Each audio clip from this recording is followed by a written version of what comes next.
Well, good morning or afternoon, depending on where you're logging in from. My name is Eddie Bocanegra. I currently serve as the Chief Program Officer at Centers for Employment Opportunities, which is CEO, but formally and to some extent, still actively engaged in the CVI Action Plan Committee. And we're looking forward to a rich conversation where you'll be hearing from different panelists and subject matter experts, including some of the members of the committee.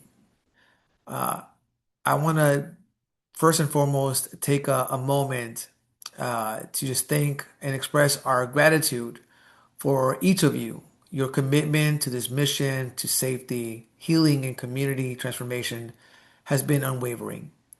The work we do is not easy, but your dedication has made it both meaningful and impactful. Thank you for showing up, for learning, for staying in tune, and for believing in what's possible. Today's agenda will comprise of two panels in which you'll hear from their experiences in terms of some of the listening sessions that we did, some of the webinars that we've hosted, including, and more importantly, I would say a combination of these voices that have translated into our final report that's going out today. It should be actually going live at the end of this webinar. I also want to take a moment to introduce our panelists. I'm not going to read their names, but some of them will be familiar faces to you all. And those who are not, I encourage you to get to know more about who they are, the respective work they do, and the cities they work in, but also the impact they're actually having in their community. And you'll again hear from them more directly about their work and their perspective in our breakout sessions or in our panel discussions that we'll be having shortly. And then I also want to take a moment here uh, to thank our funders. Often when we think about the ecosystems of CVI, we think about the hospitals, we think about the workforce development, the mental health, the housing, all those things that really comprise and addresses the needs of many of our participants in our programs. And this work wouldn't be done without both the people who are on the ground doing this work, the advocates who are pushing the importance of this work, but also our funding community. Our philanthropic partners have been amazing in terms of really investing into what's possible as a way to addressing public safety beyond just law enforcement and encouraging us to think about what are the lessons that we're learning? How do we continue to be better at the work that we're doing? How do we elevate the voices of these communities and the needs of these communities? So I just wanted to take a second here to acknowledge some of the foundations that have been behind the CVI Action Plan Committee and some who are not listed, but have also played some significant roles as well. So with that in mind, I also want to pass to my good friend and colleague, David Mohammed, who is going to share a few remarks. Thank you, Eddie. Appreciate it. Good morning and afternoon to everyone. Really excited to be with you all today and very excited to be at this point. As Eddie said, the extraordinary work that has gone in primarily by you all and your colleagues and leaders and practitioners and frontline workers of community violence intervention around the country. And just briefly, many of you all know the story already, so I'll just be brief. About 2 or more years ago, a small group of folks came together to start thinking about how can we inform the field, how can we inform funders, given this explosion of growth of investment in this work, which is due to many of you all, many of us on this call advocating to funders, but to the then federal government for further and expanded investment in this work. And that turned into incredible investment, but questions about where would it go to, how would it work, would it go to the right organizations, the right people, the right jurisdictions. And so we embarked on this process Initially with a small group of 3 organizations. We got together in Chicago, many of you all. There was a group of more than 60 leaders in the field who got together for 2 days. Then over the course of the next nearly year, more than 165 leaders, practitioners, frontline workers, researchers, advocates in our field contributed to roundtable discussions, interviews, surveys, all together more than 200 of us who work in this field of community violence intervention, representing more than 125 organizations, contributed to this initial plan.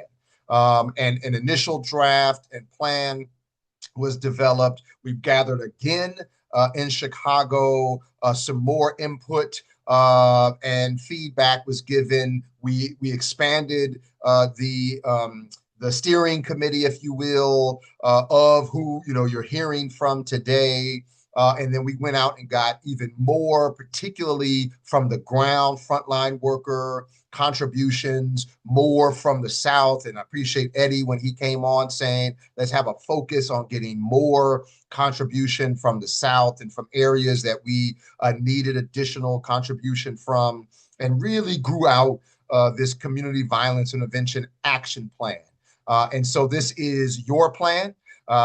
This is the plan that was informed and really developed by you. We are incredibly honored to help shape it. And so these domains that you have in front of you on the screen of capacity building, wellness, and professionalization.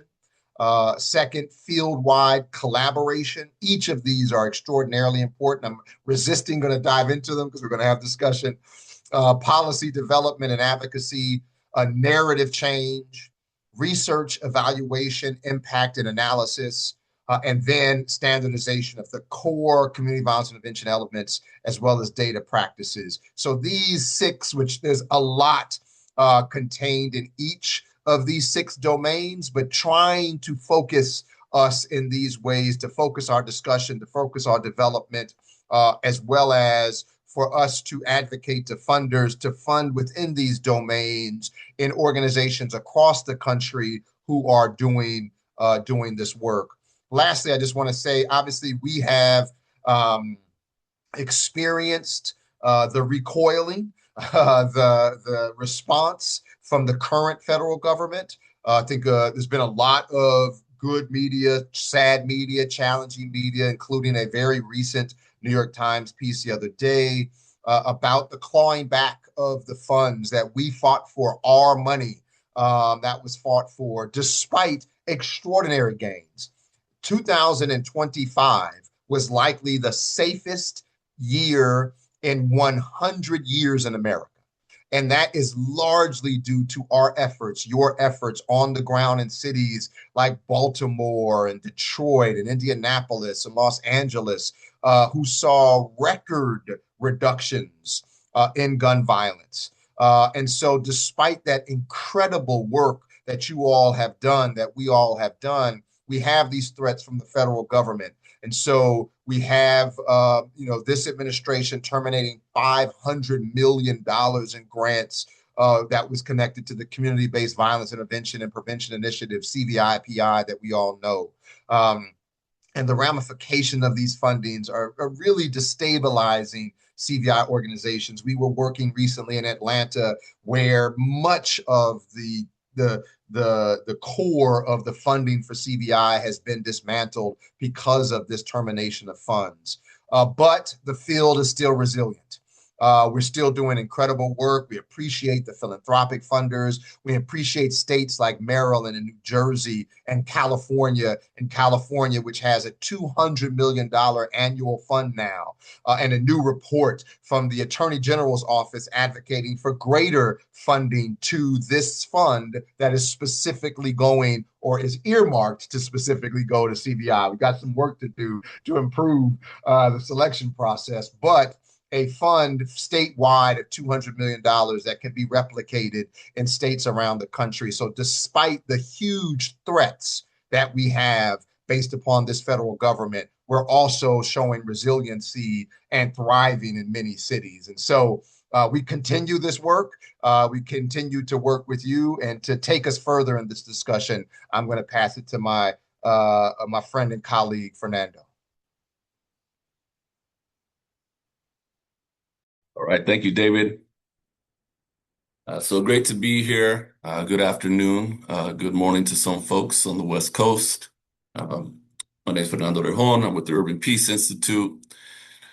Much of this work over this last year is really a heavy lift. Given the political turmoil that David was talking about, the impacts that really devastated a lot of community-based organizations on the ground. Unfortunately, there's some organizations that aren't around anymore. There's some organizations that had to lay off a large amount of people. Given that context and that climate, David talked about the resilience, the perseverance. I want to give a shout out to the folks, our colleagues that are participating here online, those out in the streets working every day to create safety from a community-based lens. The work that you do is true public safety. And unfortunately, like in LA, we had a young leader recently killed over the 4th of July weekend, and it has had a significant impact on our communities, losing a young leader named Eric Washington. So I just wanted to say his name, as we talk about the importance of this work and what we're doing at the national level. So I want to first acknowledge the committee, Community Justice, the HAVI, the Collective, and the National Institute for Criminal Justice Reform, affectionately known as Nick Jr. Also want to thank Eddie for his leadership as one of the first managers of the CVI Action Plan, and really helping to shape and push how we moved forward this last year. So the title of this webinar, Building Unity in the Face of Opposition. It's also the title of the report. Given the turmoil we talked about, there's a large focus on listening. There's a large focus on supporting and also building unity in the field amongst the committee, as well as with the folks who participated in the convenings. And for those of you who are in the audience, thank you for showing up, whether it be in whatever state or city that we were in, and really investing your time, effort, energy, and wisdom into this. And it really transcends a lot. The goal for this progress report was to ensure that those voices were reflected in the report, so that it is an accurate reflection of the feeling, the thoughts, and the wisdom that people shared throughout all these convenings, which I'll talk about. But I'm really excited for the next couple of years as we position this field to be a permanent fixture of public safety. I think there's a lot of momentum. There's some excitement, and there's motivation to continue pushing this work forward and building this community-led system that has extremely strong public safety outcomes, as David talked about, with 2025 being one of the safest years in the country. So just a summary of activities. So from January 2025 to May 2026, the committee completed a significant amount of work just to advance the domains, the 6 domains. These activities allowed us to connect with CVI professionals and other supporters. We connected with people from 38 states. We built relationships, we heard from one another, and built that sense of connection and unity for the field. Webinars, we did 6 webinars, attended by 675 unique individuals from 38 states and DC. 72% of attendees joining at least 2 webinars and showing a deep level of engagement. Webinar topics, as we see up here, we're setting the standard, where the report was released, worker wellness, advancing CVI, tackling research and challenges and opportunities, the power of narrative, and then policy and advocacy.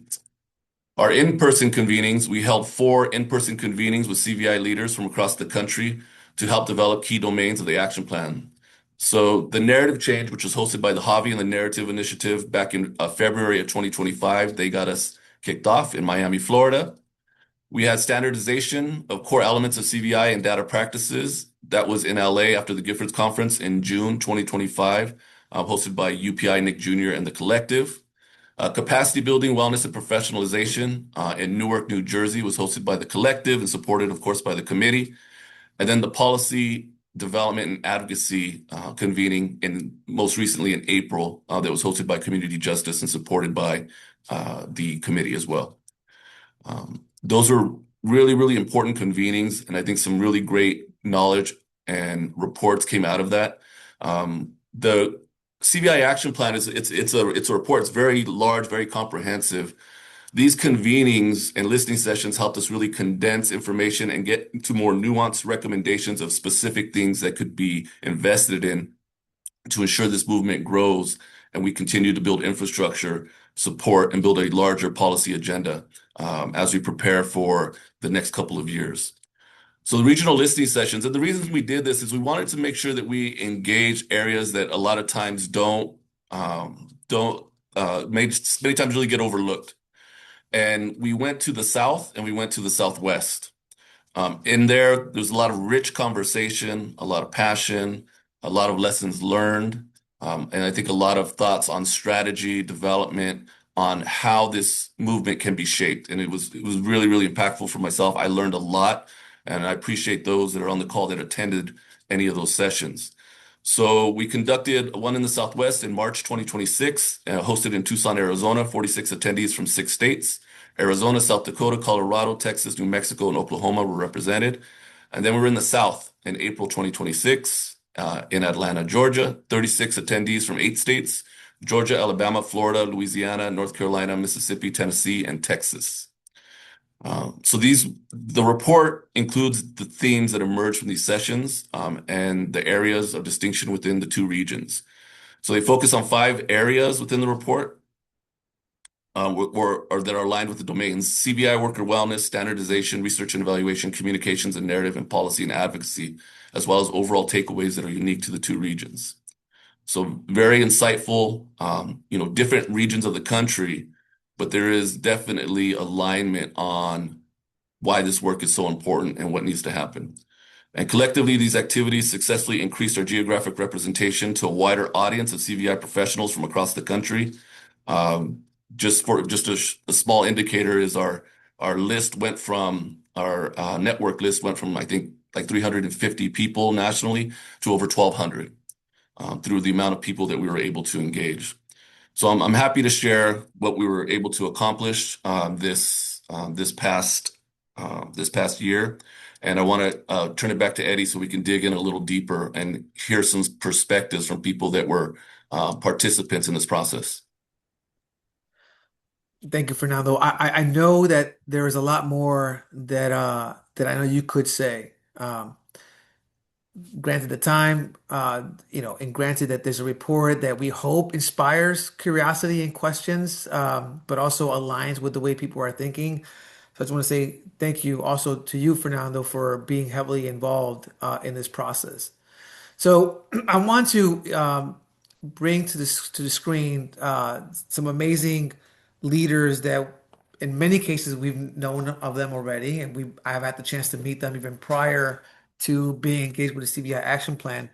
However, I really was given more the opportunity, and by I mean the committee was given more the opportunity to get to know some of our leaders across these regions that Fernando just kind of highlighted.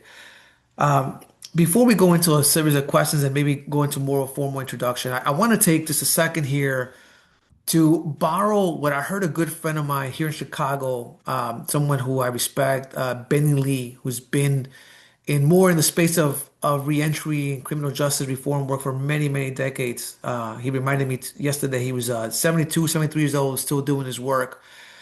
He's someone who's very well accomplished. But something that he said with me really resonated that is fitting for this conversation. When you think about just a few decades back in the past, this whole notion of disabilities, people, and I'm paraphrasing what he shared, right, with me and others, is that you think about how far we've come along with acknowledging the humanity of those who have been diagnosed with some level of disabilities. I mean, today you can't go anywhere, and this is his words, without seeing, kind of a sticker that has like the wheelchair sign, right, about this area is designated for people with disabilities. You could say the same thing for returning veterans from combat and just how the field has emerged in support and acknowledging their traumas and their challenges as they reintegrate back into society. And within the same lines, I would say even the LGBT community. 30, 40 years ago, This population was also grossly overlooked. Their rights was never really seriously considered until they started centering the humanity, the human aspect of of who they are. And so I think about the work that we're doing here too. Uh, how are we building the foundation to really acknowledge that the work that you are doing is meaningful, impactful, and not just charitable? And so with that, I was given the opportunity to really connect with several leaders, three who are joining us right now. And I'm going to give each one of them just a quick 30-second, who they are, name, agency, and just just like the region they're calling from, what their city. So I'm going to start off with Jessica. Good afternoon, good morning, everyone. Jessica Matthews from the city of Baton Rouge. I have done work in CVI for, at this point, 10 years. Led the effort in the city of Baton Rouge called Safe, Hopeful, Healthy, and now transitioning into this space of focusing on the advocacy that has to happen in the Deep South as we move the work forward in this region. And so I'm here representing an organization called Southern Ground that is really focused on work in the Deep South. Leo and then Eric. Hello, everybody. My name is Leo Ailides, and I am the founder and executive director of Lifeline Colorado in the Southwest region. We provide in-reach and reentry from Department of Corrections, community violence intervention work, mental health, substance abuse. We also run a youth empowerment center, but I'm fully honored for being on this panel, and thank you, everybody, and I look forward to this conversation. Eric. Hey, relatives. Eric Brings White.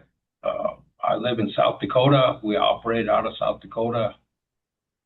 I Am Legacy is my organization.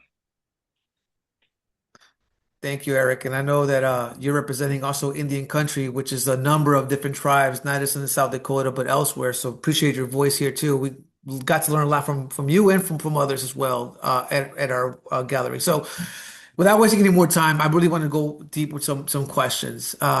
And so first question that I have, that actually some of it was informed by some of the questions that we were getting in our webinars, but how does the unique culture and historical background of your region shape the CVI work? And Jessica, I'm gonna kick it off to you first as well. Yeah, so for the South, in terms of movement, relationships in the South shape how things move. Relationships are going to move things faster than institutions, in my experience, and I think a lot of folks who are living in the South understand that. And so if we look at like the region and focus on churches, families, neighborhoods and networks, long-standing community relationships, those type of things, those relationships really matter. And you often get a little more traction when you're focusing on working in those spaces next to trying to work inside the institution. So I think that's really kind of a heavy focus for the South, especially the faith-based piece. Sometimes I think in the broader national conversation, we sometimes put faith-based off in the corner, but in the South, the faith-based community still has some level of a stronghold. And so I think that we need to also kind of look at faith-based folks, not just as like partners, but actually implementation partners. And so, the South is different that way for sure. This is great. Well, you know what? I want to build on that question. And so I'm going to shoot it to Eric as well. But I have a different question for Leo too. Eric, very similar, right? Because of what communities you represent. Again, like, how does the unique culture and historical background of your region shape CVI work? And your region is not just South Dakota, but it's much broader than that, Eric. Very curious for you to share more about what does that mean for you. Well, I think in Indian country, the 326 tribal communities across this country, you can't really separate the violence from history. And so getting included and CBI and Eddie and all the other relatives made us feel included and like we belonged. And I think that goes huge in terms of addressing the historical hurts and the pains of being excluded. And that's the part of the healing that needs to occur for our tribal communities. That's incredible. Eric, I continue to be inspired just by some of the words that you shared in when we were down in Tucson, um, Arizona, and I appreciate just the depthness of your insights here. And so I have a different question for Leo, right, who's coming out of the state of Colorado, out of Denver. And so, Leo, what were some of the benefits and major takeaways from these convenings with other CVI practitioners from your region? Thank you, Eddie. Some of the benefits from my region, massive impact. I would start out with saying, I've been in this field for 22 years, been providing CVI, efforts before it really became identified for a little over 15 years, right? Um, with that being said, state of Colorado, it's a little bit different. It's not like these bigger cities, right? But we have two highways, I-25 and I-70, that connects to any borders that connect to the other borders, and then the highways in between. So I say that because we deal with a lot of movement from the bigger cities, the people, the folk nations, prominent gangs, alliances, drug cartels, etc., coming from the north, south, east, and the west. And with that being said, the perspective of Colorado has always been like mountains and farms, right? And it's not that anymore. I'm a native from Denver, Colorado, and it's growing, it has expanded greatly in many areas. But with that saying, it brings the influx of the subculture as well. So from that, doing the work, it felt like we were alone in the water, to be honest with you, with no life preservers.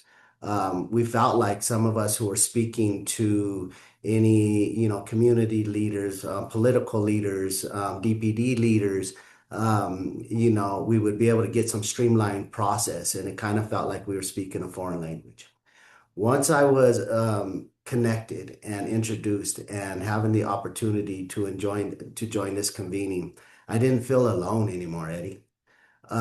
What I have been speaking, I wasn't going crazy. I was speaking to the true efforts of what streamlining, needs to be had, right, to provide the impact. So I truly feel, Eddie, sitting in these convenings this is the vehicle that's going to provide the pathway to move the work forward, right? Being able to be intentional on shifting public narrative so the messaging is consistent, right? Being able to provide standardization, where, we have to tweak in different areas of different cities and different states, of course, but a common practice brings common narrative, which when it's to the point of advocating for policy, we're speaking the same language.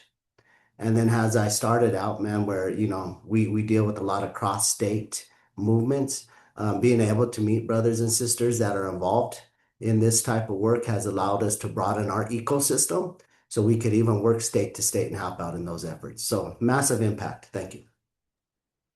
That's great. Thank you, Leo. Thank you. I'm reminded as I think about the following question that there's still parts in our country that are doing CVI work, and we ran out of time to be able to tap into them and to have kind of these focus groups as well, right? To learn from them, to learn about what's the difference between what's happening in the South or the Southwest versus what's happening in the Northeast of the United States, right? Or the Northwest of the US. Um, or what's happening in smaller cities across the US, is what like Kansas City and others alike. And so this was our best attempt, right? Just to figure out like how can we be more inclusive. But in that process, a couple of things that I want to just highlight is that I remember my good friend JQ and some of our partners in Atlanta, they said, Eddie, okay, great. You're coming down here and you want us to help organize and bring some of the people that we know to help convene this session of like understanding what the CVI looked like in the South. But they pushed back somewhat in terms of, what's going to be different from other organizations or institutions that come down to Atlanta or other parts in the South. Um, and they showcase a conference and they bring people together and they bring certain people and it's like, okay, they do great PR around it, but then they leave. And these organizations and these leaders are kind of still left, right? Back to square one. And I'm not saying by any means that what we're doing here is going to solve everything, but generally there is an interest here, I think, from the philanthropic community who unfortunately I'm thinking they're listening in right now, but unable to join us. But there is an interest on their behalf of like wanting to generally learn more about what is happening. Like is there still a need for this? Is there still, what are those best practices that are emerging? Well, who are those leaders that we should also be listening to? How are people describing CVI or the ecosystem? And so with that being said, right, I want to just share this last question. And I'm going to give each one of you maybe about a minute and a half to answer. And that is, how can the CVI action plan and the larger national CVI movement better include the voices and the realities of people in the South and Southwest or Indian country, three places that each one of you are representing here today? I'll start off with I'm going with Eric this time. Eric and then Jessica and Leo.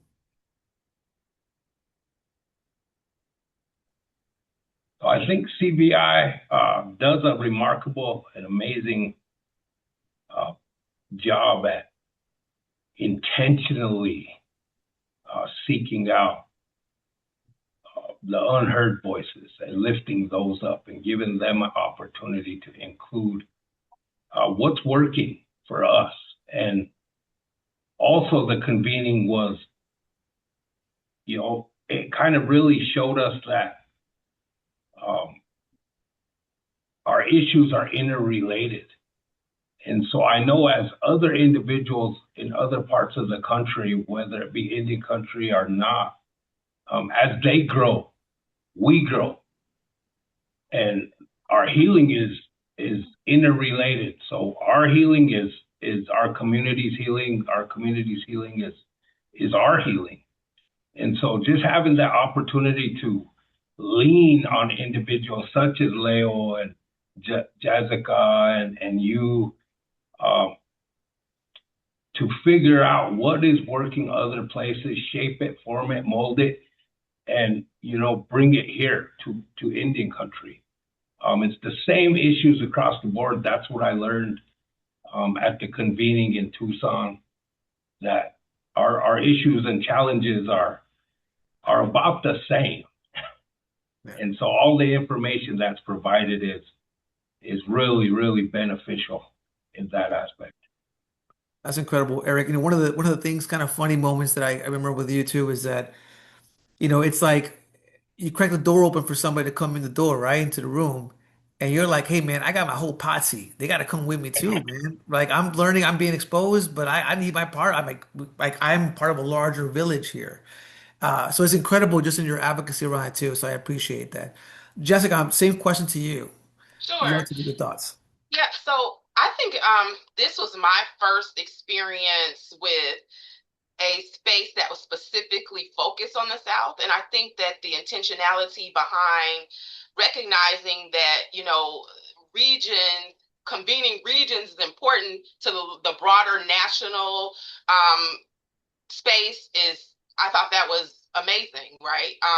Because, here's Mississippi and Louisiana can learn a lot from each other if we get in the room together. And often when we're in the South, we're replicating models or attempting to replicate models from places that don't necessarily look or feel the way the South does. But when you pull those regions together and they're sharing and they're providing support to one another, something amazing happens. So I commend the action plan for really like holding up this regional space for all of the regions that sometimes have felt ignored.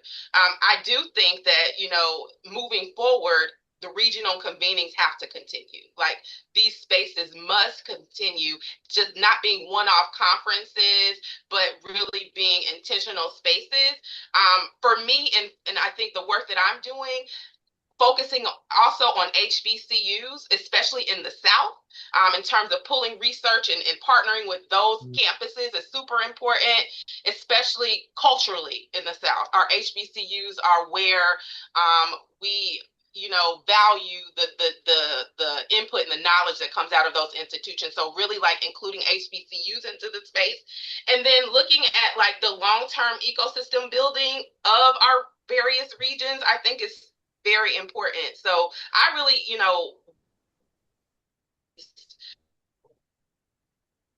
by the fact that you all had a regional focus. Thank you, Jessica. Very well said. I think I can't see the rest of my colleagues here, but I'm sure they're all nodding their heads because that was a big lesson learned for many of us too. So I appreciate your thoughts there. Leo, to Yeah, you. yeah, I'll be real quick on this. Consistency is what earns and our continues trust, right? So just asking you guys to remain consistent on all of this because, like I said, it's the pathway to move the work forward for sure. I got really excited as well as in some of our convenings, we talked about, really breaking out within regions. As one of the topics, are talked about is, some closest to the violence are closest to the solution. I think if we could break out in regions, identify region directors or leaders, whatever that might be, where then they can be able to, speak the narrative in the community and get more engagement to broaden the ecosystem of subject matter experts. And then I think if we could do that per state, come together in regions, we'll be stronger nationally, especially with the efforts of, shifting the narrative, standardization, and then the advocacy and policy efforts. I think that just streamlines not just the effectiveness of now, but the ability for sustaining efforts as well. That's great. That's great. So I think before we transition, I do want to say just a couple last words here. One, I think again on behalf of the CVI Action Plan, very grateful for you all extending your doors, allowing us to come in, helping us to coordinate others into these spaces, getting the word out there. But also, I would just simply point out that what stands out the most from the three of you is many of the folks that we met is both your humility, your track record, your perspective that you come into this work. Like I've had a chance to meet and know more of each one of you. It's whether it's your past history or your past work you've done to inform what you're doing right now. Just very grateful in the way that you show up. And so I look forward to finding ways to continue to partner with you all. And I would just say simply stay tuned. So thank you again. With that, I'm going to pass it to a few of my amazing colleagues too from the CVI Action Plan group who have been leading not only amazing organizations, they've been leading the issue in itself, right? So think about sometimes we are in a culture that we have to constantly self-promote our organization, our leadership, but the folks you're going to hear from right now are individuals that really have centered the needs of the work. And so as a result of that, we have been able to receive good information from others, and they are going to speak more on a level of recommendations that have come out of this report as well. And so with that, I'm going to pass it on to Akila to kind of kick us off, and then we'll go down the line. Akila. All right. Thank you so much, Eddie. And thank you, Jessica and Eric and, Eddie, man, such a powerful panel, sharing the importance of the regional conversation and also how, this work has really evolved, over the past 30 plus years now, right? One of the things that I'm going to be talking about today is our recommendations around building structures for national participation and governance, and to create, national standards. Family community violence intervention has reached an important moment. We've shown this work saves lives, it reduces violence, and it strengthens communities. We have the evidence, the Newark Community Street Team recently published its quantitative evaluation. We have Chicago Cred, we have Advanced Peace, we have Cure Violence Global. Family, we're not just a social service program, right? We're mitigating municipal risk. We're saving cities hundreds of millions of dollars through avoided costs. We are municipal infrastructure. So the question now isn't whether CVI works, it's whether we'll build the infrastructure to sustain and advance this field for generations.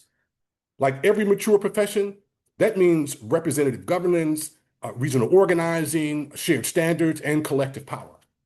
And so our regional organizing approach that Jessica spoke to, we're recommending that organizing the CVI ecosystem by region, building blocks towards a national governing body that reflects the country's diversity. These regional convenings can start out like twice a year to start. We'd share best practices, we'd build state and regional strategy, and we'd strengthen local organizing, advocacy, and policy work across practitioners, funders, researchers, advocates, and public agencies. Each region would potentially elect one or two representatives to a national governing body, and the national convening, because we already have a few that happen with Cities United. We have Giffords coming up in a few weeks. The national convenings would be able to piggyback on some of the existing conferences where possible to be able to ease some of the burden on CVI organizations. The CVI Action Plan Committee also has shown what's possible, through collaboration and collaborative leadership. But it was never, meant, the CVI, action plan was never meant to be the field's permanent governing structure. So we're recommending expanding into a representative national governing body with transparent decision-making, broad geographic representation, dedicated staff, and a project manager or managing director, right, to carry the work forward. This is essentially the backbone for everything else. Standardization, narrative change, strategy, organizing, and policy advocacy work. And then, on our, standardization around our core, CVI elements, every respected profession develops standards that define quality and guides practice. And CVI should be no different. Building on setting the standards, we recommend a national council as a focused arm of the governing body to develop shared definitions, core competencies, and a code of conduct, practitioner-led and grounded in lived experience. And that includes finalizing not just the definition of CVI itself, but shared language for terms like high risk and professional understanding with law enforcement. I mean, we did some great work around that, but we still need to engage more of the field in the conversation. And the piece that I would close on is that, recently the collective launched the Community-Based Public Safety Association. This is a national C4 created to organize, mobilize, and strengthen the collective voice of the field. The association will allow practitioners to advance a shared policy agenda, advocate for sustained public investment, and to ensure people closest to the work have a real voice in the policy shaping it. Together, family, the action plan, the association, there'll be new innovations that'll emerge. These things can provide institutional infrastructure and the organizing capacity for the field's next chapter. Not just a social services program. As I said, we are municipal infrastructure, right? But a durable national movement. And with that, I'm going to pass it to my sister, Tony.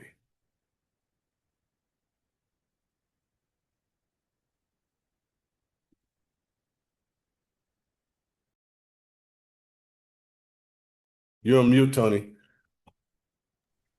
See what happens when you take my voice away? No. Hello, everybody. I'm so glad to be here with you. And thank you, Akila, for passing the baton. I first want to say that it's an honor and a privilege to have been a part of this committee and working with such incredible leaders in our field, and to have the honor and privilege to shepherd this work and this process that really wants and is ensuring that we do have a collective voice. Narrative change remains an urgent need and a critical domain of our CVI action plan, not just for the plan, but for the field. Throughout national and regional convenings, as you heard about today, through our webinars, people have uplifted the need to streamline language and to build a clear articulation of CVI, as well as a compelling narrative for what the work is and how it is effective. The CVI field solidifies national definitions and standards and all the fun stuff, And this lays the groundwork for clear messaging and for a larger narrative campaign. There is a report on the narrative change work that was done in February that will be shared with you in the link in the chat. But there's more to do, people. Like, this didn't stop. We learned a lot, but how do we take this to the next level? Some of the recommendations that we have on this strategy include creating a national CVI working group focused on narrative strategy, that we collectively work on this narrative strategy together to standardize language, to support collective decision making, to have information flow, and to develop and disseminate this narrative work that we're doing. We should be creating and developing a living glossary of terms and concepts to support consistency, prevent misrepresentation, and reduce the risk of narrative co-option. And to develop a messaging toolkit with standardized language that acknowledges the regional differences, as you heard about before, and to really be the voice of this work. Leveraging the CVI narrative work, also led by the Ad Council in partnership with national and local CVI organizations to promote the work to a national audience. And if you haven't seen those ads, I strongly encourage you to see those Ad Council ads. They're truly amazing. And a lot of the feedback from the field, especially the front line, has been emotional and mixed as people are finally seeing their work displayed nationally. We need to fund more research to guide our effective messaging and to invest in media training and public speaking opportunities for our CVI leaders and our on-the-ground frontline practitioner, and especially those who are involved in advocacy efforts. The solutions of community violence should come from the people that are most impacted and have lived experience. And with that, I'm going to pass it on to Jose.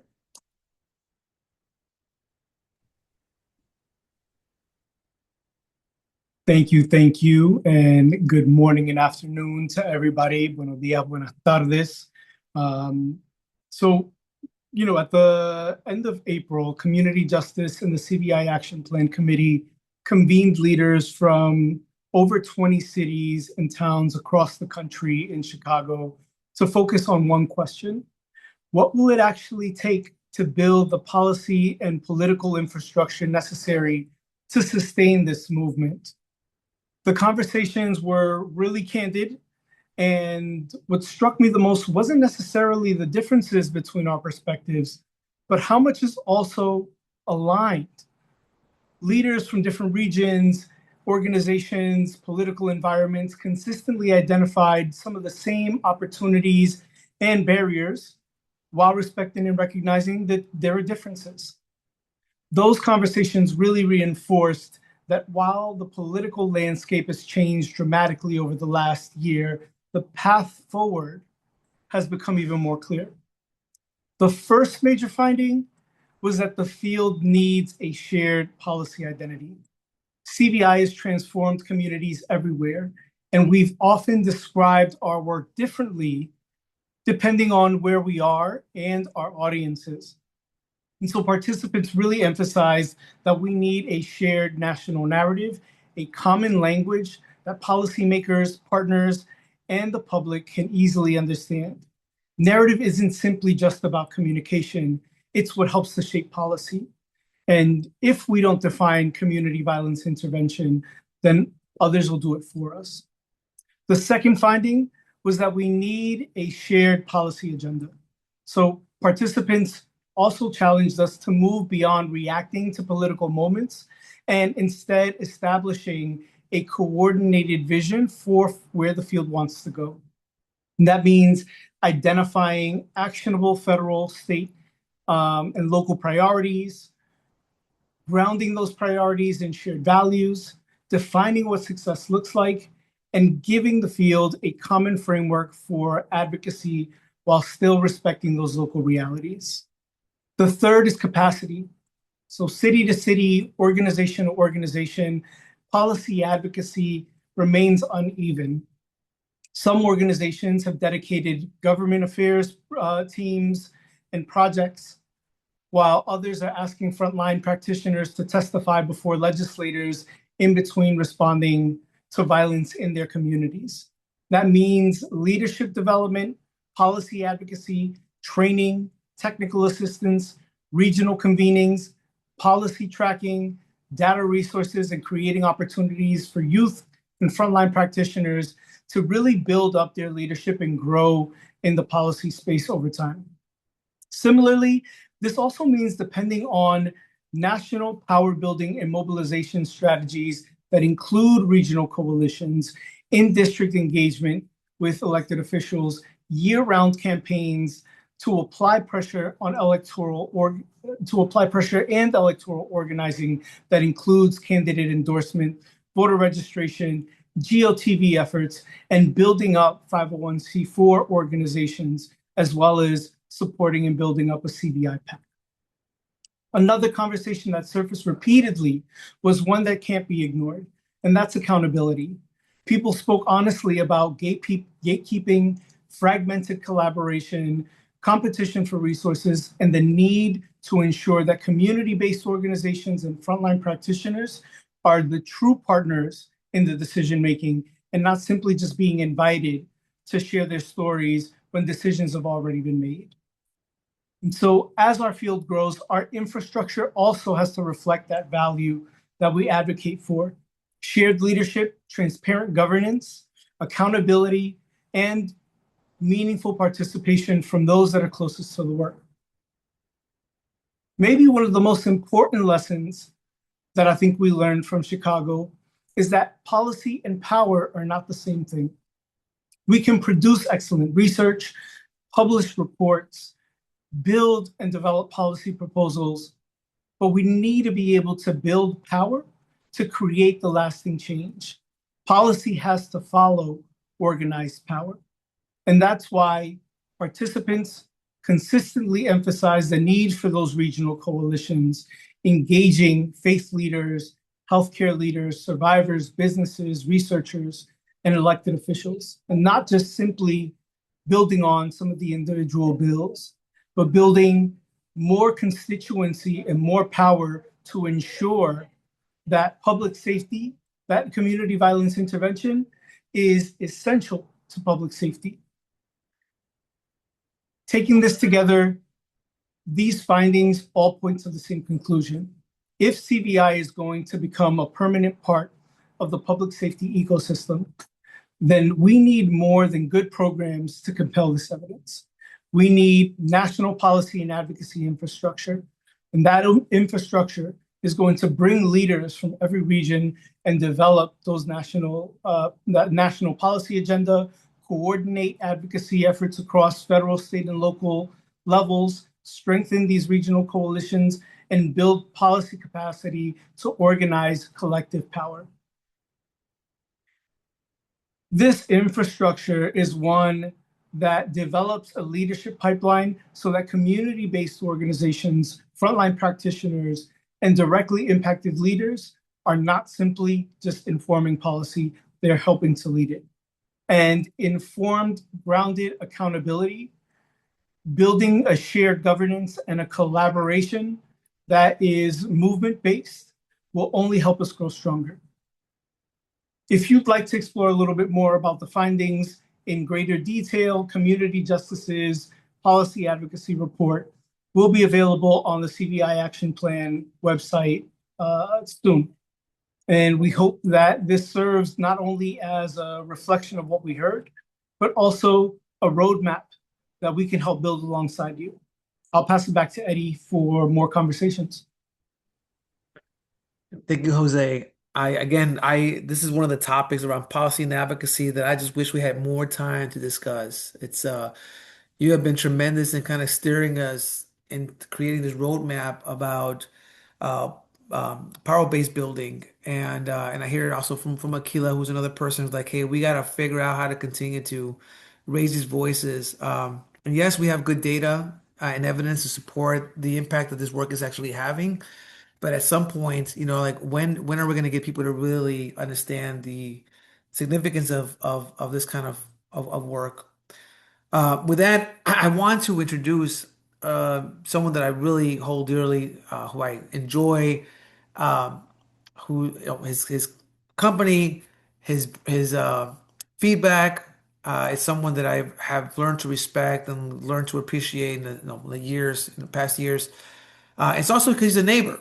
He's out in Milwaukee, which is only about an hour and 20-minute drive from Chicago. Just depends on how fast you're going. But he's someone who's actually been building quite a bit in the city of Milwaukee. And part of the reason why we've asked Reggie to join us is part of it because he was at the convening that Jose just outlined a second ago. But secondly, he's working in a city where CVI didn't have the kind of impact that we saw in other places. That's not to say that it didn't work. It's to simply say, like, what are the level of investments that are needed to see a deeper return of investment in the city of Milwaukee?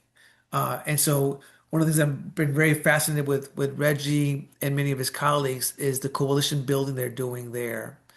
And so, Reggie, before we go into the Q&A, I just want to if you could take a minute, tell us who you are and how you're showing up today. Right. Good afternoon. Good to be in the company of so many amazing people doing great work around the country. And thank you for inviting me to be a part of this conversation. I'm Reggie Moore, Director, Division of Community Safety, Policy and Engagement. I'm here at the Comprehensive Injury Center at the Medical College of Wisconsin. Thank you, We Reggie. house 4-1 for Life, which is the longest standing, at least, community violence intervention program in the city that's both supported by the city and county. We also have Advanced Peace that is supported by Milwaukee County and other efforts in terms of our ecosystem that are doing the work on the ground. So limited time, Reggie, but I do have a series of questions. Question number one, given your perspective, given your work in leadership in the city of Milwaukee, but elsewhere as well, what have been some of the lessons learned for you in the last several years around CVI? Like what did it finally clicked for you? Like, hey, listen, I get this now, right? Or I overlooked this or underplayed this. Like, what are that one or two lessons that you want to share with the audience? A couple. I think one of the things that is vitally important and that I heard mentioned in some of the presentations before on this call is the fact that oftentimes we may rely on one program or one level of government or one aspect of the community to take on this work. And I think the movement that's been built in this country since 2020 by many of the people who are on this webinar, both in terms of participants and presenters, really underscored the importance that you need an ecosystem. And without sort of a comprehensive ecosystem or approach that is well resourced, and not just resourced out the gate, which I think ARPA helped inspire a lot of initial investment or what I would call down payment for this work, but sustained investment over time and investment that actually matches the scope and scale of the problem. And I think that there are cities and communities around the country that have demonstrated that have done a great job, like in Chicago, of investing in the private sector, of investing in this work. And so those are the things that, because I think many of us have became accustomed to doing a lot with very little, and just as a community, doing everything that we can to keep each other alive and free. But at the end of the day, understanding the scope and scale of the problem and understanding that this needs to be a permanent fixture in what cities and counties do to address public safety. And just as embedded in municipal and government budgets as fire, police, and libraries. And so those are some of the lessons, and that you can't do this work without centering the voice of community. And so when we talk about taking a public health approach, that has to be central to it. That's incredible, Reggie. You're making me think about a couple of other thoughts here. One of the times that you and your colleagues, one of the convenings you had at the local level, I remember you inviting me and others to kind of just hear from at least the work I was doing at the federal government, right? And share the perspective, like how we're looking at some of these issues. One of the biggest takeaways for me when I was there is that you have been, and by you I mean the community, right? The many of your partners have been able to bring together a coalition of leaders who have different focuses in their work. Some of them are housing, some of them are wellness and mental health, right? And so, in essence, you're really taking to heart about this idea of ecosystem. Um, And in large part, that's also why I'm gracefully removing myself, not so much from the CVI, but focusing more on the reentry space. Because I think about economic mobility. I've heard you mention that before, like how are we also ensuring that the people we're telling to put their guns down have an opportunity to actually land a job somewhere, especially those that are coming home from prison. So like as we think about their opportunities and how we stabilize and how we think about public safety, but you also have been thinking, from what I can recall, the whole restorative justice movement and other movements along the way. So can you maybe just share in a minute or two, the work that's gone behind building that kind of coalition, that kind of umbrella, or that kind of ecosystem, to kind of help the city of Milwaukee achieve a much larger depth in public safety? Right. So I think a lot of it really foundationally was informed by the Blueprint for Peace, which we engaged thousands of Milwaukee residents in creating and was launched back in 2017 and led to a steady 4-year decline in non-fatal shootings and homicides across the city. Obviously, 2020 was a treacherous year for everybody.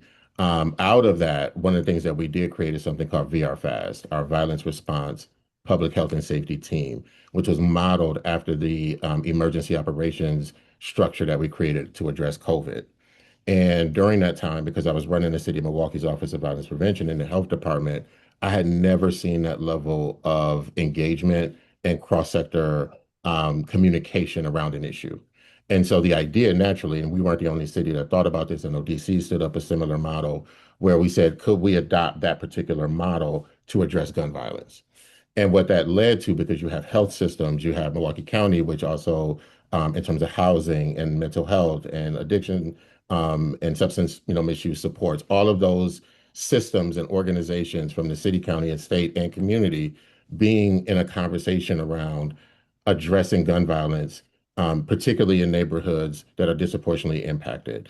And so that's something that I think created at least a container for the type of collaboration and supportive services that you're speaking of, and that I think is vital to the success of this work.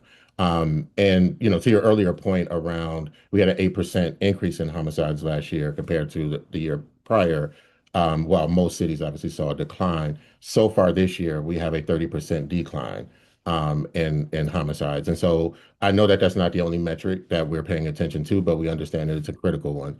But those supportive services, especially for those who are extremely vulnerable, meaning individuals who've been system impacted, who we know unfortunately are more vulnerable to either being involved or exposed to gun violence, we really are being more intentional about working to engage individuals who are going to be returning to the community due to firearm violence, but also wrapping our resources around them once they return to the community as well, and making sure that they're connected to a CVI, whether it's through life coaching or other supports.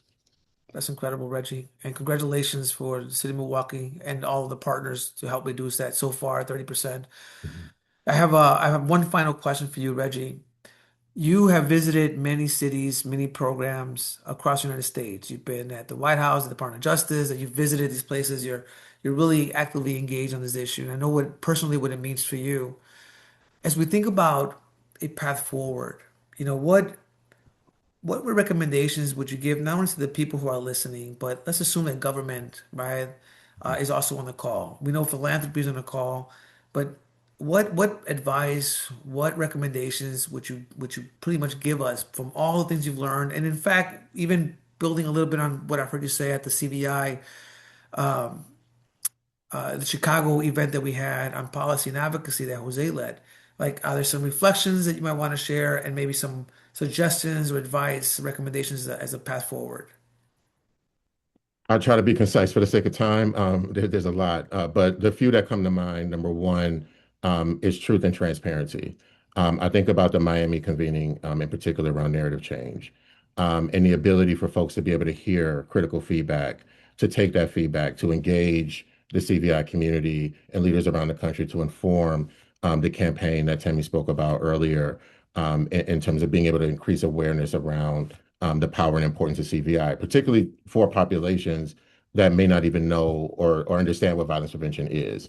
And I think that was critical. That was feedback that was taken, responded to, and really respected the voices that were involved in informing both the documentary and the PSAs that came out of that. I think stability is important. We've seen where not just at the federal level, but at the local level, where changes in executive leadership can have significant impact on the progress of this work. And so making sure that this work is actually structured in a way and supported and codified in a way, and I know this is important to the National OVP Network, and helping to ensure that these approaches are embedded in policy. And I think that ties directly to the work, as you mentioned, that came out of the Chicago convening, and understanding that, I think some of the themes to this whole process is that we need, and the result of this process is sort of shared language, shared definition, shared priorities, but also while respecting that different communities are grappling with different issues and problems. So I think the other piece is being able to, one, hold our common, our common interests, while at the same time being nimble to pivot where we need to, or to be innovative where we need to. And I think I heard some of that come out of the conversations in terms of the groups in the South. And then lastly, I would say just commitment. And again, being in this for the long haul. And I think Brother David Muhammad said at the beginning around the challenges that we've had to navigate. And in spite of that, all of the efforts that people have stepped up to ensure that there's some level of continuity, that there's some level of a safety net to the programs that have been working. And the last thing that we need is for good work to stop and for individuals to have to start, completely over, because we understand that this issue is about life and death.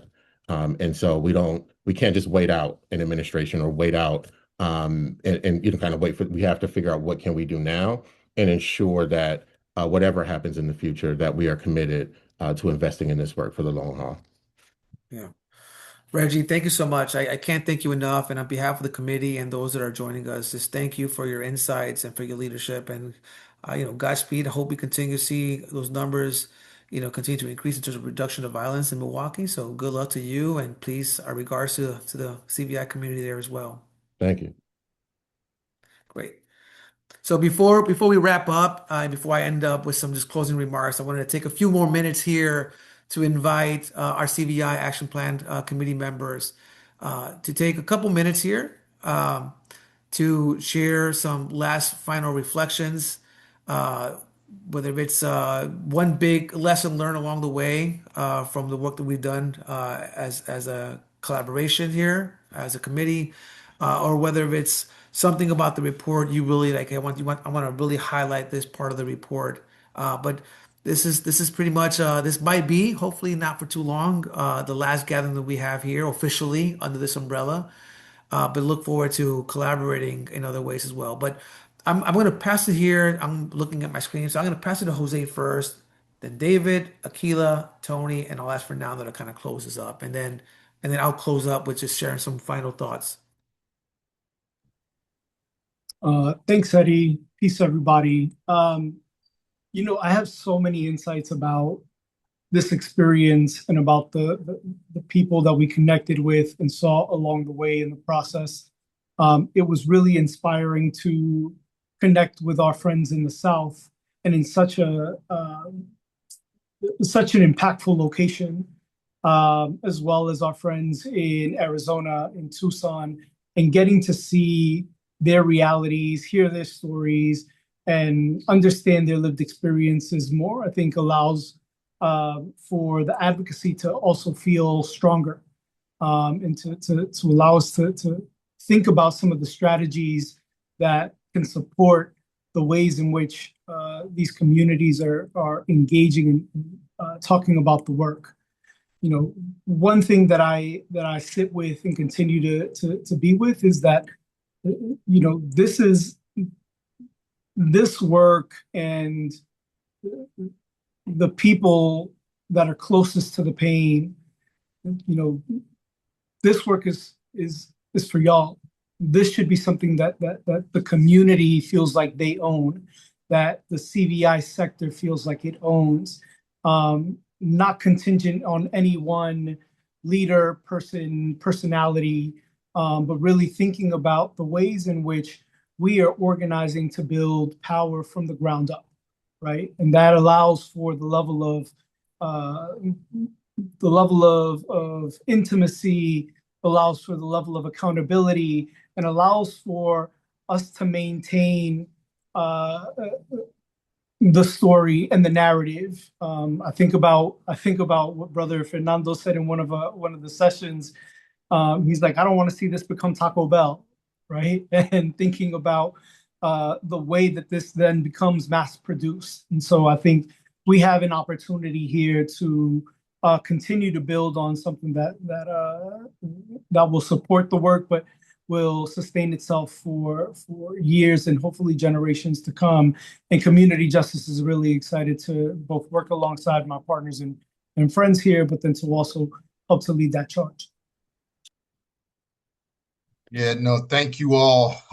It's really been an honor to work with these leaders here, as well as all of you all around the country, kind of listening, learning, growing together.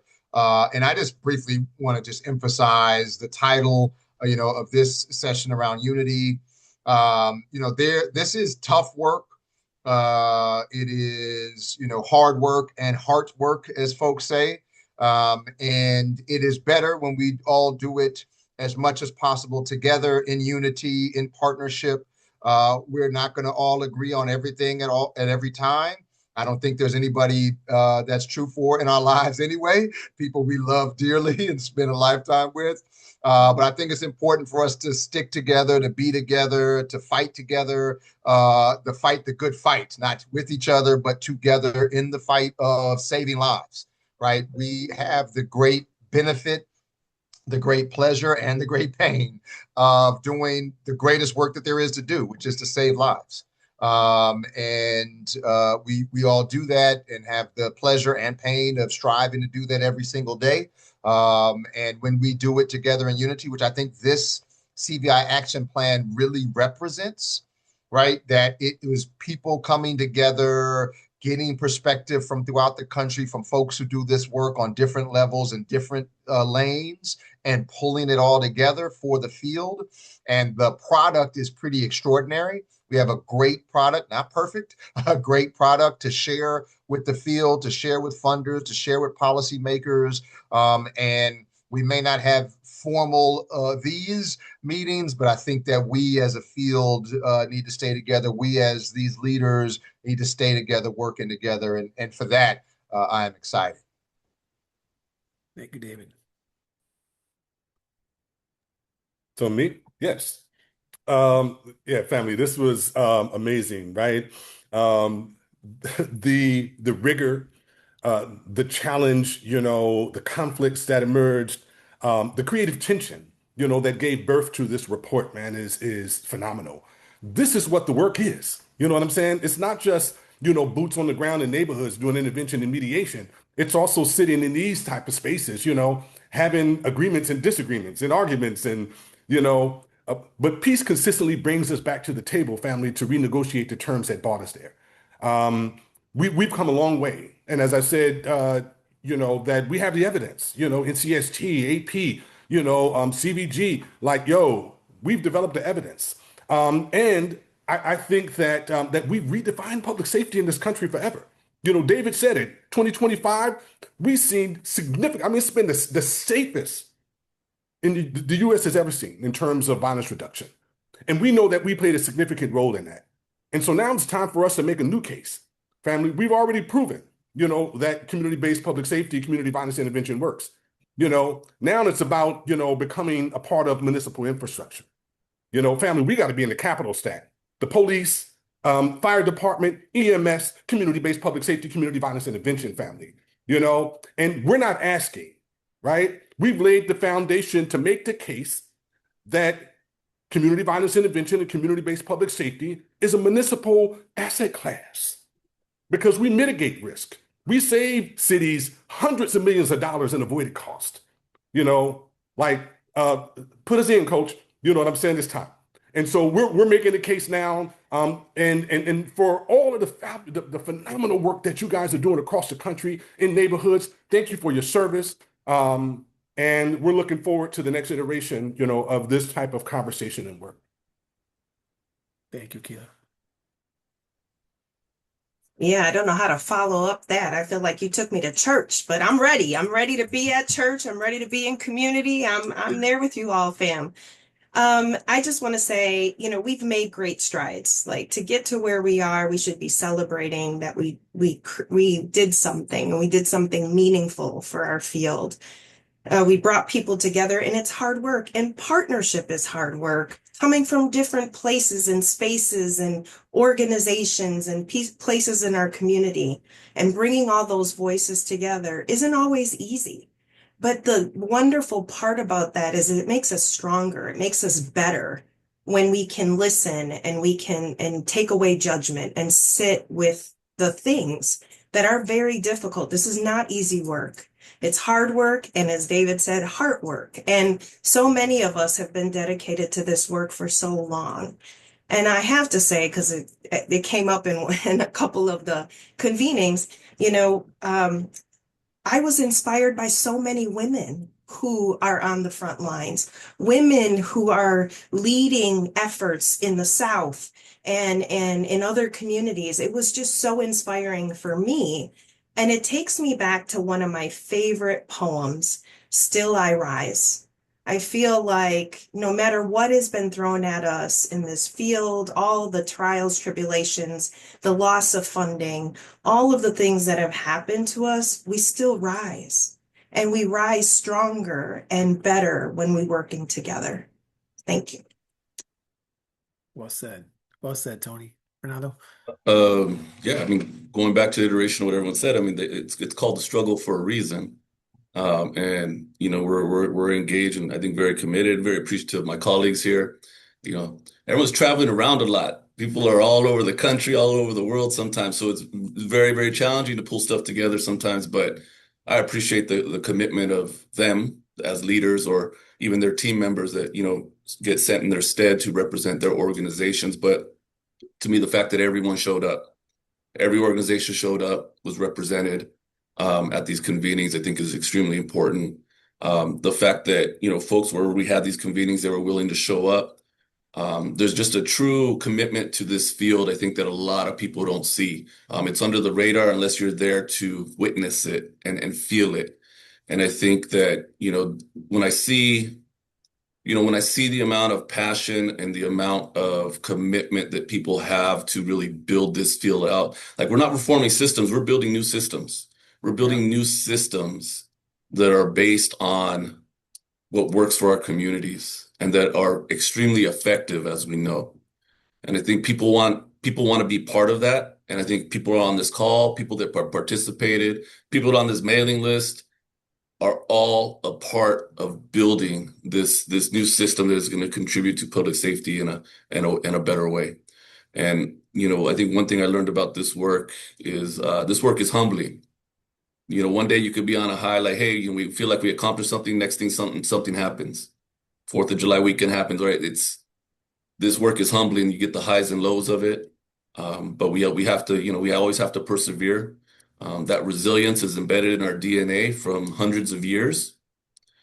And one thing I want to say, one thing that really stood out to me, because you build a lot of relationships with folks throughout the country, and it's what Jessica said is like those follow-up conversations, those individual relationships are really important. But talking to Brother Eric from out there in the res in South Dakota, we're talking about Indian country and the importance of making sure that our brothers and sisters there are represented and there's voice. We don't really even understand what's happening out there. And as he was breaking it down for me and telling me, hey, this is a tough week. We got 5 people killed, 5 people shot this week. It's heavy, right? And a lot of times it's invisible. How many young women are being disappeared from reservations, et cetera. And, when we go out to the res back in the day, when we were organizing, it was like the res is just like the barrios in LA. Kind of different cast of characters, different region, but the same thing. And so I just want to make sure that, we acknowledge and make sure that, all our communities are represented, there's space at the table for everyone, and that we move together. Go ahead. Thank you, Fernando, for that. With that, I want to share a couple of reflections myself and then close us out with just acknowledging a lot of what's happened also in more recently weeks, in large part because folks on the call, but also what Javi was leading with regards to the Ed Council and the videos and PSA that come out. But I'll share this in a second. A couple of reflections that I want to share here. I think too often it's easier to be on the sidelines and critique anybody who's on this call or other panels or whatever and say, well, look at them, they're constantly traveling, or look at this, and it's like we work with people who have been harmed, either by systems or by people, often people that look like us, in our communities, but also systems that look like very different than us. And so there's a lot of healing that I often hear Jose talk about. Lots of healing that we have to do among ourselves, among our communities. I recognize that each one of you have a family. Some of you have young children, some are older children, partners, and every single time you travel, either on behalf of the committee or your work in general, you're being pulled away from your loved ones because you believe in this work that much. And I also recognize what that sometimes means back at home. And so I want the audience to just like understand the commitment from the committee members here and acknowledging your commitment when you're also being asked to join a webinar, for example, or to join us at some city so we can learn more about what's happening in your respective community. It is a sacrifice and a commitment that we're doing for the greater good of things. And sometimes we don't see the end product right away. Truthfully, this report is not going to be out today, the final report, with some strong recommendations in terms of like, here's the path forward.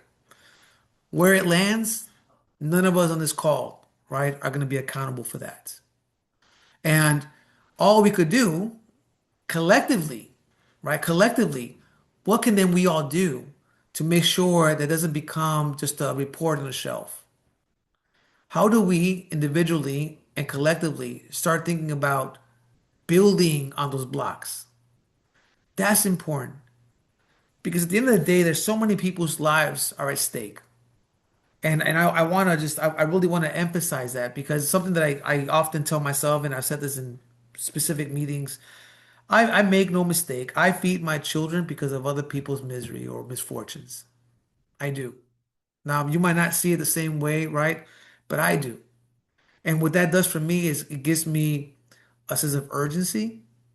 It also, when I'm here in a nice home, I ask myself, like, what do I have to do so that others could enjoy spaces like I am, safety the way that I am, right? Where I could open a refrigerator and not worry about not having any food there, knowing that I grew up eating ramen noodles and chicken legs for the most part, right? Like I recognize the people on this call and probably those that are calling right now, very similar backgrounds. The other thing that I just want to point out is this what we call this level of professional maturity. I challenge all of our listeners. I challenge you to take this message within your own circle. How are we developing the muscles that we need to outstand the challenges that are coming our way or that we're grappling even right now today? This level of maturity is not about the gossip. Like, put it to the side. When you're around people like that, either you check them or you work with other people. That's important as we continue to build among ourselves. Akila said this earlier, sometimes we're not always going to align, and that's okay. That's definitely okay. You want that. You want some of that, debate, some of that controversy, healthy debate, healthy controversy, right? Because that's where we're going to grow. And if there's tension, I would just ask all of us to embrace that tension because that's where we're going to grow. And that is my challenge to you all as someone who came up in the streets, someone who did prison time, some who was a street outreach worker, an interrupter, and more recently, leading our national efforts on CVI. So I want to challenge you in that space to think about your leadership development in this, and then how does this help you in your development as well? Lastly, I really want to acknowledge the Ed Council, who we often talk about narrative. And again, I think David mentioned about the accountability, about having the space, right? The courage to say, hey, I'm not in agreement with this. And this is the 10 reasons why, or the 5 reasons why, right? Like we need that space. And we also need to be in a relationship to be able to have those frank conversations, which goes back to what Fernando said. Let's not just like park our cars and walk away. Let's continue to find ways to follow up with each other based on the people that we met, right? On our interest, our shared interest. And if I think about the Ed Council and what they did, it is one of the many steps that we need to take to move forward, to be able to not convince each other on this call about the importance of this work, but to convince many of our family members, many of the people that we do business with, sometimes our own members of our parish, or Seneca, or or Moss. Like sometimes we have to, debate with them about why this work is important. And it's an opportunity for us to areas where CVI is not necessarily prevalent, for people to understand that one way or the other, like it has an impact as a taxpayer. So let's be wise about how we invest our money. And I think these vehicles that we're building right now is a great, long-lasting example of the narrative changes that we need. So we ask all of you listening and all those who are on this panel to continue to push those messages out. And a huge shout out again to the Javi and all those who are connected to the PSA and documentaries. And we look forward to seeing more. I was actually fortunate to see some yesterday in Chicago, yesterday evening, where I got to see 5 more examples of how we use video to educate the importance of the work that we're doing. So with that, thank you all on behalf of the CVI Action Plan. Thank you all for who are able to join us today, and those who are going on the YouTube links to see the recordings. We look forward to continuing to partner with you and work with you. Thank you again. Thank you, Eddie. Thank you, everybody. Thank Have a you. wonderful week and weekend, everybody. Thank you, everyone. You all. Peace. Peace.